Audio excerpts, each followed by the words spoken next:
Good morning and happy Friday. I think we're live. Access to Facebook. It's telling me go live to Facebook. Are we live, Jeff? Okay. Good morning, whether you're listening or watching. This is Kat Trilinos with Tada by Kat, Next Level Staging and Design, where we share many creative geniuses on all things home, all things to help you live by design and live intentional. And today's guest is a realtor extraordinaire. She's actually an alumni. It's been so long we didn't realize it. We are on episode 103. She was on our 16th episode. I'm going to have to go back. I don't remember what we talked about. I'm sure it was amazing. But so she is an alumni, and I recently helped Kiki out with a home that had been on the market for a minute. We staged it, and it sold in seconds. That's not literal. It's all relative, but pretty darn close. The magic of staging works. But you know what? Homeownership is the perfect way to build wealth. It's predictable. It's safe. And depending on the market, it is the percentage and how long. But you can just, buy it and leave it. You're going to get equity. So in today's market, with being somewhat volatile, with interest rates high, et cetera, is the perfect time for you to take a look at your credit. And Kiki and I are going to talk about some main ways and easy ways that you can start improving your credit so that you can enjoy the benefits of home ownership alongside getting the best interest rate over the term of the mortgage.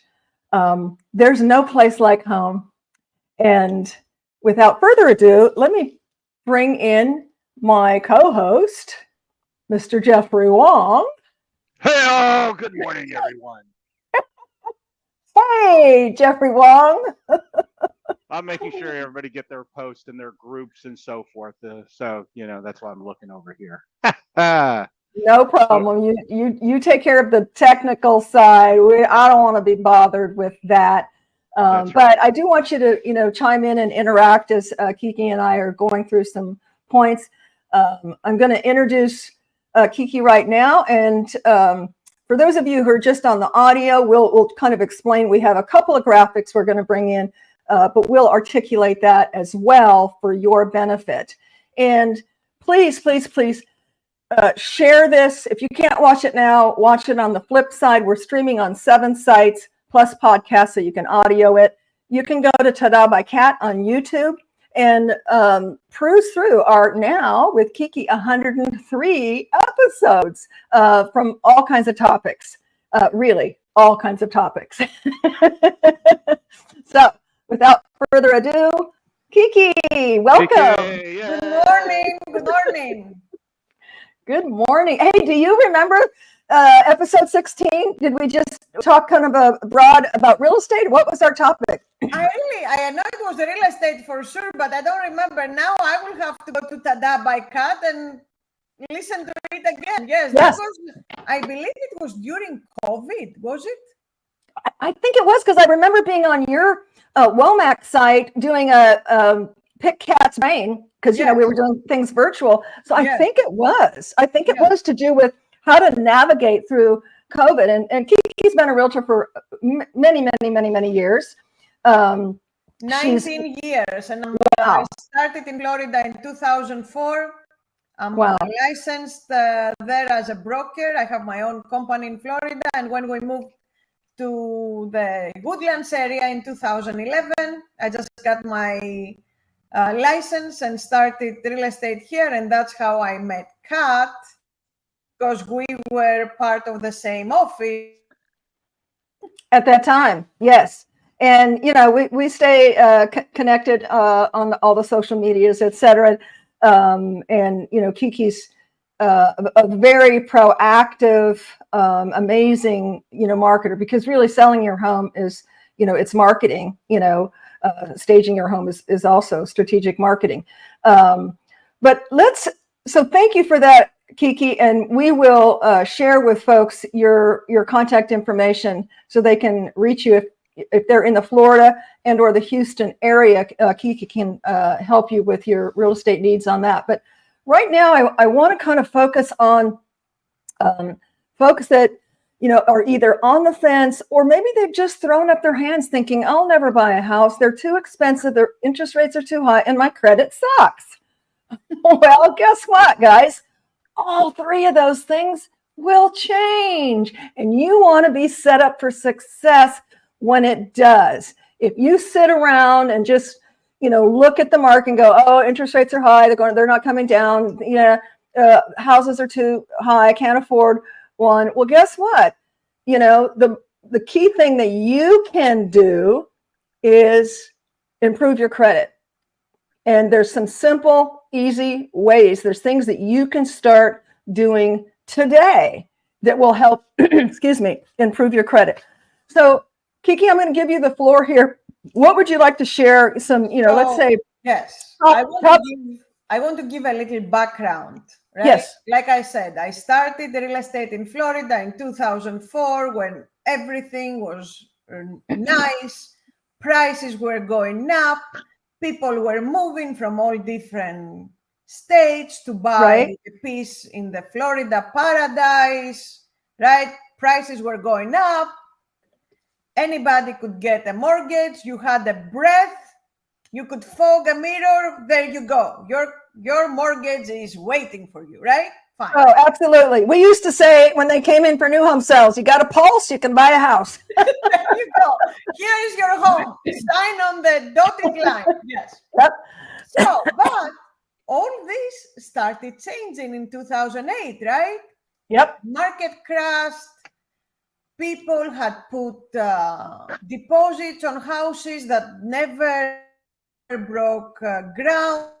People had bought multiple properties in, they would sell them for profit, right?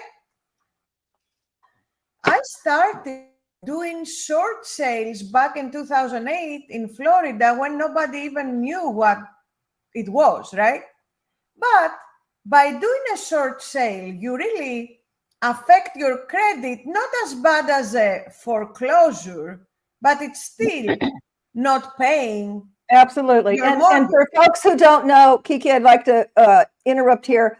A short sale is what she said. Can you explain to our audience what a short sale was back then or is?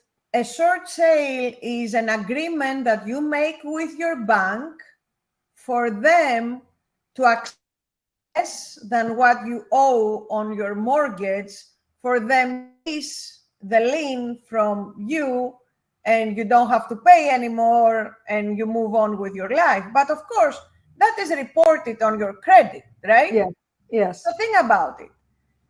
From 2008 up until 2012, maybe, people were going through that process. They were having all this bad, and it was, the house was a thing that they were letting go. They had stopped paying loans. So all of that was adding to a bad credit report, right? Mm-hmm. So, and of course, the short sale or the foreclosure, whatever the situation was. And I want to piggyback on what you said. Those people back then thought, you know what, I will never be able to buy a house again. My credit is down the drain. I now have a foreclosure or a short sale on my record. Sometimes the bank would come back with a judgment for the difference of the money. It was a crazy situation. But guess what? The years went by, people started moving things around to other states, they got a different job, they started bills that had back, and their credit score started building up again. Because no matter how bad it is, you can always bring it back up. You know, it doesn't, Absolutely. and now it's a number and it doesn't stay there at the same digits forever. It's up to you to be proactive to fix it, right? Mm-hmm. So that's why, having seen all that, when I moved here, I said, you know what, I really need to start educating people on credit and how you can fix your credit, because a lot of people are stuck in renting because of bad credit, you know, and they think, oh, you know what, I have bad credit, nobody's gonna loan money to me. Yep. Right? Don't you agree? That's why a lot of people. Absolutely. I've got a graphic here. I don't know if you can see it very well, but it's just a very simple. Is it readable to you guys? No, it's a little too small. Yeah, can you like enlarge it a little bit? I can read it out loud because I have a huge screen here. Oh yeah. Okay. So just real quickly, Jeff. So renting. What's the first one? This is you build your own land. You build your landlord. You're building your landlord's wealth when you rent. When you own, obviously, you're building your own wealth. And you know, Kiki knows. I know the rent is exorbitant right now. You definitely are putting gas in somebody else's, you know, Land Rover or whatever when you're renting. When you're renting, you are still paying a mortgage. It's just not yours. It's your landlord's. Yep. What's the second one, Jeff? The second one is your monthly rent payment is likely to increase. Oh, that's for sure. Where your mortgage is fixed. Yeah, your mortgage is a 30-year fixed or 15-year fixed or what have you. And what's the last one? The last one is you may be limited in what you can customize in your home. Well, absolutely. You know, our homes are sanctuaries more than ever. And, you know, I run across this all the time, getting requests to help customize apartments. You know, there's only so much you can do, excuse me, in an apartment or a rental. So, you know, obviously we want to make our sanctuaries our own, and home ownership is definitely, you know, allows that in the, you know, the best way. And you know, rent doesn't allow you any tax relief. And that's one thing they didn't mention right here. I'll tell you a little trick that I advise. Now, I'm not an accountant, and I would let the buyers know this, but when I worked for X Builder, you know, a couple decades ago, and they're like, you know, I can't afford a mortgage payment. We would look at what their rent was, which was a lot less then, excuse me, and what a mortgage was. And I learned this from my own personal experience being a single mom of 3 children, working in corporate America. I found out through my CPA, excuse me, that I could raise my deductions to take more, and I'm talking significantly more money home in my paycheck every week. Now, if you were like me, like many other people, you think, well, I have, you know, 3 kids in me. I have, you know, 3 dependents in me. I can only claim 4. No. So I got with my CPA. He said, you make this much money. I was making pretty decent money. And he did an as if in terms of deductions, et cetera, and determined that I could claim 10. Now, for me, we had to check it like every 4 months because a big portion of my income was sales. I had a base, but I was in sales, business to business sales. Excuse me. But he could look at 3 years and go, yeah, you've been clipping along at this much. That increased my take home dollars by a huge amount. So again, I'm not a CPA, but you know, that was something that was just a light bulb and life-changing for me to be able to purchase a home and feel comfortable with the house payment because I was getting, you know, basically an instant raise. And another thing they don't tell you, excuse me, in corporate America is you can go to your HR department. Like if I had, say, a lien quarter or I wanted to back it back a little. I just sent an email to HR department and said, I'd like to change my deductions to 7 or 6 or whatever. So it's not, it's not in stone. You can absolutely do that. Exactly. So Kiki, share with us some quick, easy things that maybe, first-time home buyers or but someone with their credit in the toilet could do to start making a difference. So when things are ready, they're ready. Yeah, first of all, I just want to break down how the credit score is calculated, Yes. okay? Because that's where we need to start. Okay, so 35% of our credit score is our payment history.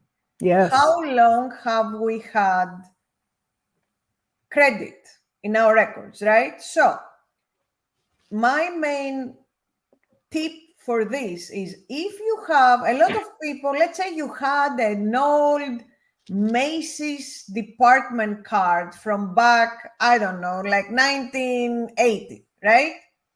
And you're like, oh my God, I'm not using this anymore. I'm gonna call and close it. No, no, do not do that. Yes, and I made that mistake. I had no idea. Yeah, that I'm just going to close all these. Yes, No. that right there eliminates years of credit history, right? Yep. That eliminates like 40 plus years of credit history. Don't do it. That is key. Okay. You don't have to use it, right? Key. You can put them in your drawer. You can even cut them up and don't even have them. Right. But do not close them. Yes. Okay, so because that's 35% of your credit history, okay? The second one is amounts owed. How much money do you owe on these credit cards? Okay, that's 30% of your credit score calculation. Yep. So the ideal percentage, that's what, the mortgage companies, the banks want to see. They don't want you to have over 30% usage of your credit lines, okay? So for easy math, let's say you have a credit card with $1,000 limit. They don't want you to see utilizing more than $300, okay? Mm-hmm. Which means that if you can charge $1,000, but make sure by the next billing statement, you have paid at least 700 of it, okay? They don't tell you that you cannot charge, but you have to pay back, okay? You have to pay it back, yeah. So another percentage is the payment history. Are you paying on time? Do you have late payments? I will be really honest with you. One late payment can take away 100 points from your credit score. Wow. Okay, so make sure you pay on time.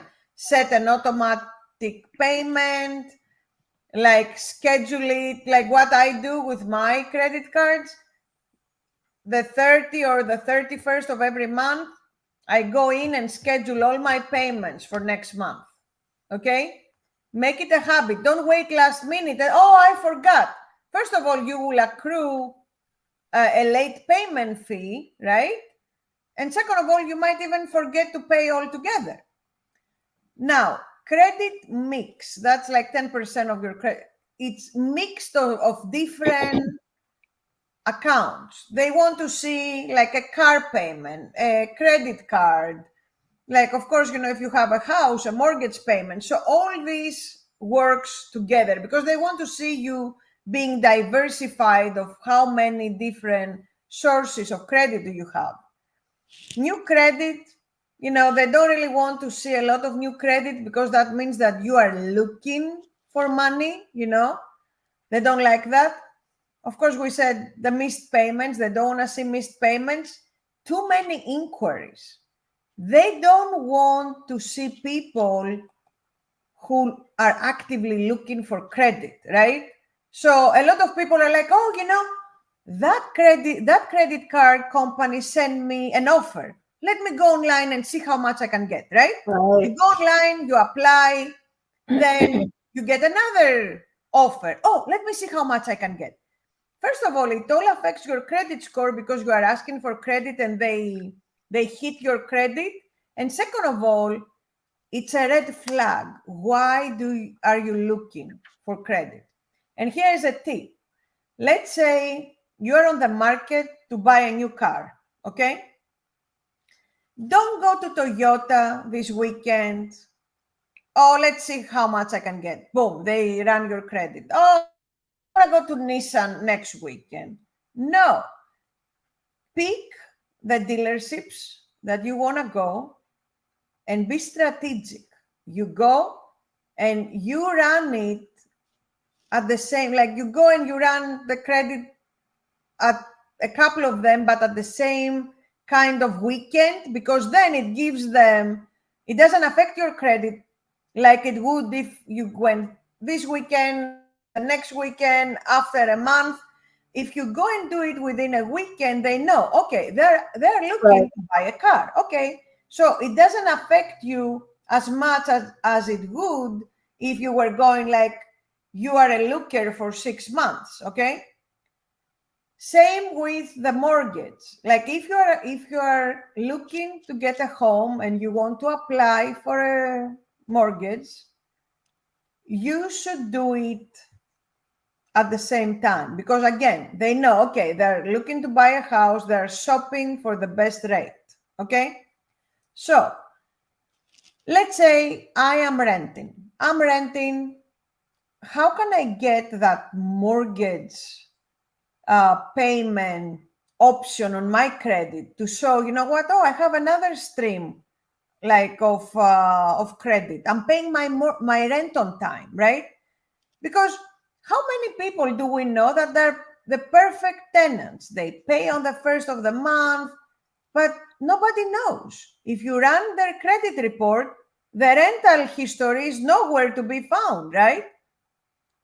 So do you know that tenants can add their rent history on their credit report? There is a company called creditmyrent.com. Okay.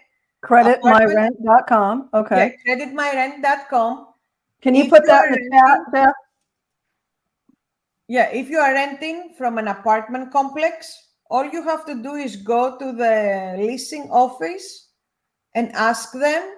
There is a form, I believe, that you know they have to report. Of course, don't do it if you're not paying on time, okay? Yeah, of course. You pay your rent on time. So, but I have seen people who have done it and their credit score has gone up anywhere between 60 to 100 points. That's amazing. And you and I talked, Kiki, also about, now I don't know on conventional, but I know for sure on FHA, not only can you do that, get that exemption, because here's a couple of reasons why people get turned down. It's either bad credit or what they call shallow credit. So shallow credit is, gosh, you know, I'm young. I haven't bought a house yet. I don't have a mortgage. I don't have a lot of history. And this tip that Kiki's giving is awesome for that, because you do pay rent somewhere. And you know what? Even if you're renting from a relative, if you can show that you're paying $500 a month or $600 a month, that is also applicable. Along with that is cell phone. We're all paying cell phones. So even if you're young with no mortgage, your cell phone will help you if you have shallow credit. So you've got rent. I don't care if you're paying grandma or a management company. You've got your cell phone. I don't care if it's Cricket or prepaid. You have some kind of history showing that you're paying on time, and that's what the lenders are looking for. Is, you know, do they have the ability to pay? And we'll talk about that in a minute when we get into debt to income ratio. The ability to pay. Do they have a history of payment? And so that shallow credit. These are great tips, Kiki. So for those folks that are brand new, they want to get in a home, but they don't have any credit. So really keep that in mind. let's talk about debt to income. So, when I talk about lending, to new home buyers in the day, I call it like a three-legged stool. It's kind of a triage, and there's three main things that lenders are looking for.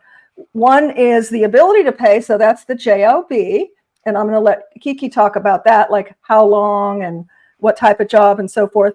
And then there's the debt to income ratio, and that means how many bills do you have, for how much you make, and that's different between FHA and conventional. And then there's the third thing they look at is reserves.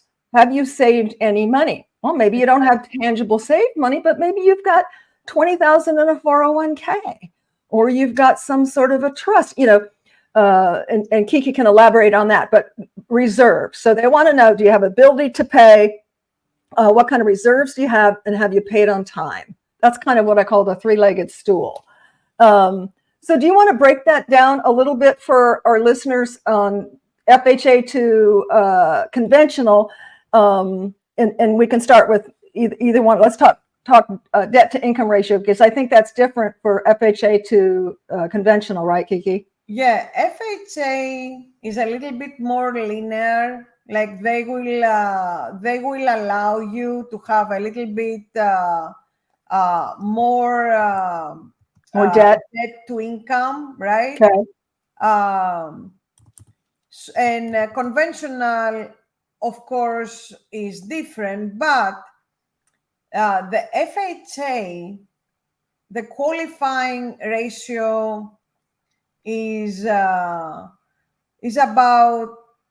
43%. So you are allowed to have like 43% of your income as debt you can have like 43% debt based on your income. To your income. And that's, easy math. You take how much you make, which is gross, and divide it into your debts. Now, I want to talk briefly about debts and also income, because if you're a single mom and you're getting child support, that's income, ladies. Yep.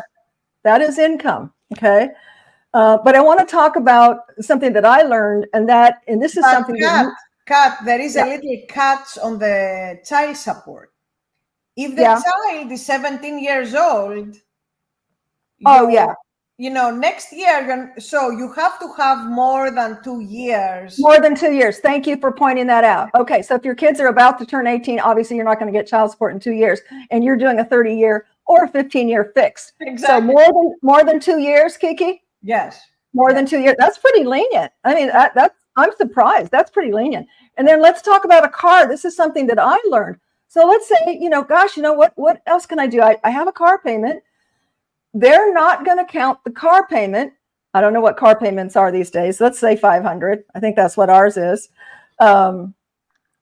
What's the time frame on that, Kiki? If it's less than 7, it'll be paid off in less than 7-8 months. What's the time frame? Yeah, it's around 7 months that they don't count, because you will be done with it, Awesome. So if you've got more than that, work on that to, put your goals in line to where you'll be 7 months or less by the time you're applying for a loan, and they will not count that as your debt to income ratio. What does that do? You just qualified yourself to buy more home and or have a lower interest rate. Exactly. And which means a lower payment. Another thing that I want to point out, if there is a couple, right? We have a couple that is applying for a loan. The person who makes the most money is whose credit score they're going by. So if that person has the lowest credit score, they need to start working on raising it, because if this is the primary person on the application, because they have the highest income. Okay. So what you're saying is the highest income is what they look at the credit score. So let's say I've got the highest income, but my credit score is in the toilet. I can't use my spouse's. You can income then because your credit is low. So that's the thing. They will go by the lower income if the person has better credit score, but then you cannot get the maximum. The maximum because you don't qualify. You don't have an ability to pay. Let's put it that way.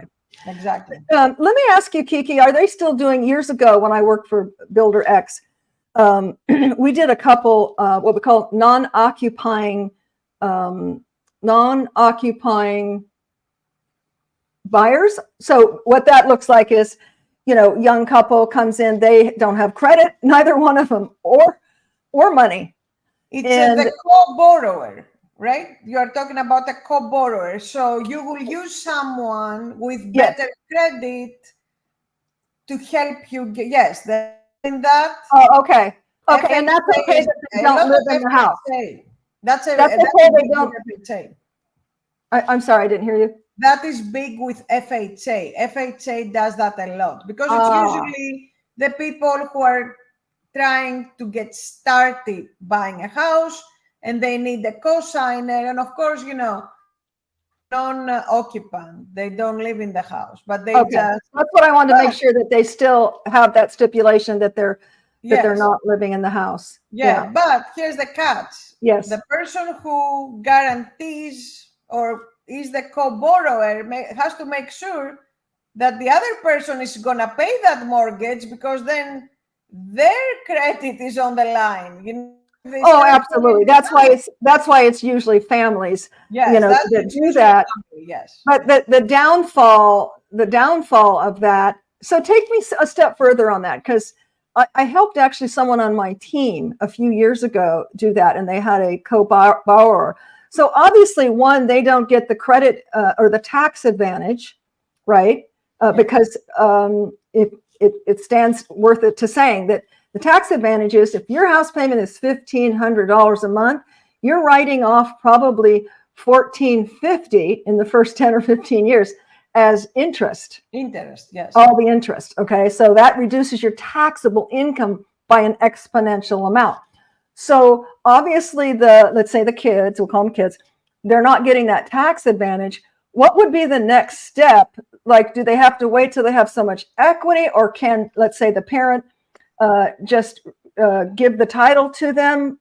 How does that work? If there is a mortgage, you have to refinance the house to remove. To remove someone, yes. Gotcha. And so, and what that means for those who are to refinance it, they then, and maybe what happens is that gives them time to build their credit, build their reserves, and build their debt to income ratio. Exactly. Now they can apply for the loan and take it away from the parents, and now they're getting the tax advantage, and they own the home on title, etc. Okay, gotcha.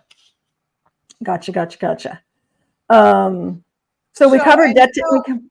I know a lot of people nowadays are really skeptical. Let's be honest. Your credit score doesn't only affect your ability to buy a house or a car. Low credit score will make you pay more on your utility bills, on your insurance, because all these companies run, they call it a soft credit report, which means that it doesn't really take points away from your actual credit. They do run that report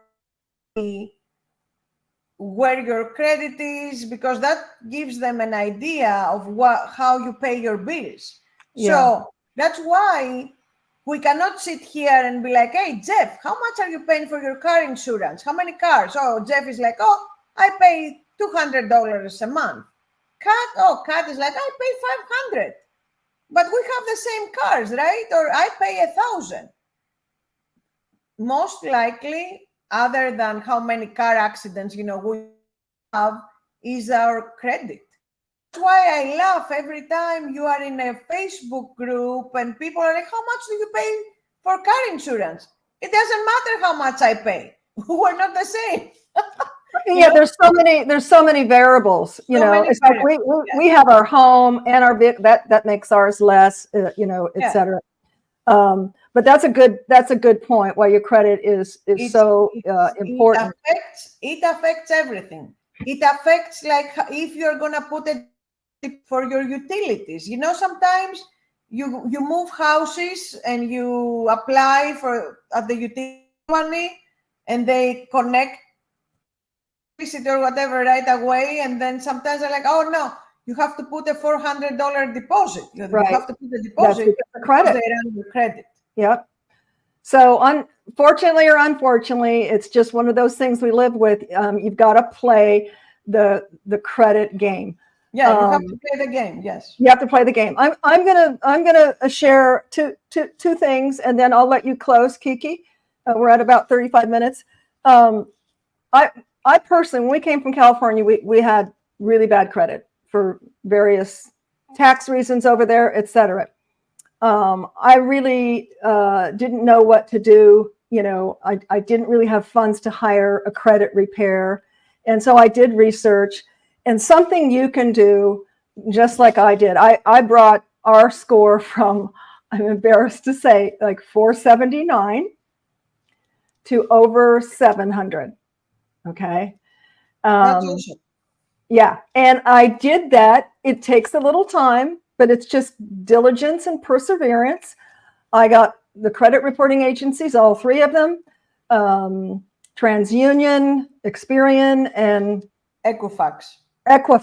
Those are the three. You can Google them. And pull your credit report. The second tip I'm going to give you is Credit Karma. This was shared with me. It's a free service. And they send me, once a month, oh, good job, you've paid this off. Good job, this, or, oh, you have a collections, whatever. They're going to tell you and keep a temperature, with this busy life that we lead and all the plates we have to juggle. It's a good push reminder of where you're at with your credit. But back to call. So I called, I got the forms to dispute. You want to dispute anything that's on your credit report, whether you know it to be true or not. And that's the game. I'm not telling you to lie, but I'm telling you to dispute everything on your credit report. Why? Because the onus is on TransUnion. The onus is on Experian. The onus is on Equifax. More than likely, if it's something really old that you probably don't even remember, they have it in archives, and they're not going to take the time, resources, and energy and money to find it and to dispute it. So guess what? It's assigned a case number. You've disputed it in writing, and they have 30 days to come up with a response. And that, my friends, is how I increased my credit score from 479 to over 740, I think it was. So that's something easy. It does take time. For me, it took probably about 10 months to a year, but guys, you got time.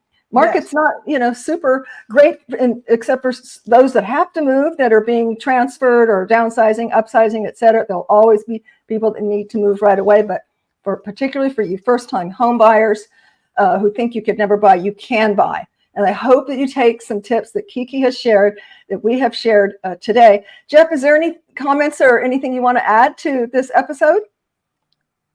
Well, I would just like to say that the market is a little bit different than what we're used to. So with that being the case, how much time would you recommend, Kiki, for folks who's looking to buy a home? How much time is realistic for start looking, get credit repair? Let's just say, typically you need 640, 650, right? To get a loan. You have to be above 650, yes. Okay, so we're for a decent rate, okay? Okay, because there are builders that will go to 500. There are mortgage companies, but that's too high interest. Yes. Yes. So with that being said, would you say 6 months to a year is realistic? 6 months to a year is realistic, yes. Okay, good. Okay. And so if we're discussing to buy a house today, I act on it today, I'm not really moving into a house probably at least 6 to a year from now, right? Right. Okay. And that's the kind of things that I think a lot of first timers and a lot of folks who hasn't bought a home in a long time really understand. They're thinking, oh, if we start looking at a house, then we need to start going, and it will be gone in 90 days. You know. And I want to agree with Kat. Pull your credit report. It's free. You can pull your credit report once a year from every credit reporting agency, and don't do it all at once. Let's say do it from experience this month, allow a couple, 2-3 months, do Equifax, and then do TransUnion. So every 3 months you pull it from a different source and you can see what's happening.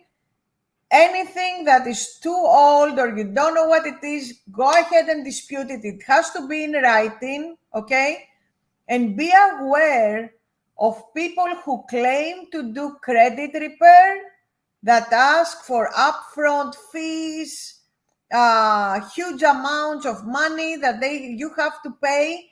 Do your research, talk to people that are in the industry, that they deal with real estate. A lot of times the mortgage companies can do a lot of things for you for free. You don't even have to pay, because they can look at your credit report and say, you know what, we can do this, we can remove, can rescore the mortgage people can rescore your report and tell you how much it's gonna go up. So resources, okay? Yes. The realtors, the mortgage people, your banker, before you go to Joe Schmo Credit Repair, lean into the professionals that have the best interest of you and your family in mind, and they really want to help you. That's my advice. Absolutely. And Kiki, you and I talked pre-show, and I come from new home sales, community management over a decade. And her and I chatted, we could talk about so many subjects, but I want to have you back in the next couple of months and talk about why someone needs a realtor and the plethora of advantages to using a realtor in purchasing a new home. So many people don't think they need a realtor. Yes. And there's a lot of nuances to that. We'll set a date and have you back for that. Yes. Thank you for sharing this buyer's purchasing power, Kiki. I've got it up on the screen here. And for those who are just listening, it talks about interest rates and your home loan amount based on the home that you purchase. And obviously this would be lower if you put more money down, exactly. etc. But it gives you a good snapshot of interest rate to house payment. Now, is this would this be just the house payment? This is the mortgage interest. Okay, would this be including this is the principal and interest. It is PITI. Okay, so principal, interest, taxes, and I think it's insurance. So that is all rolled in. Sometimes you can get that separate, but it's not usually advised. It's easier just to have it all rolled together. That way you know it's paid, right? Yes. Well, thank you so much, Kiki. Thank you for having me. It was very interesting. Nice to see you, Jeff. Put the face with the name, nice. Yes. And definitely have you back again. Thank you, everyone, for listening. Please share if you or anyone is looking to purchase a home in the next 9 months to 12 months. And as always, have a super weekend. And we encourage you to love more, give more, and be more in 24. And it can start with being a homeowner, because, guys, there's no place like a home. And Kiki can help you buy or sell that home. And there's no place like a staged home by Tada. Had to get that plug in there. So have a great weekend, everybody. And I can attest to that. Attest to the Yep, I'm going to get your testimonial here soon on house. But thank you again, Kiki and everyone. And we'll see you next weekend. Have a great weekend. Bye, everybody.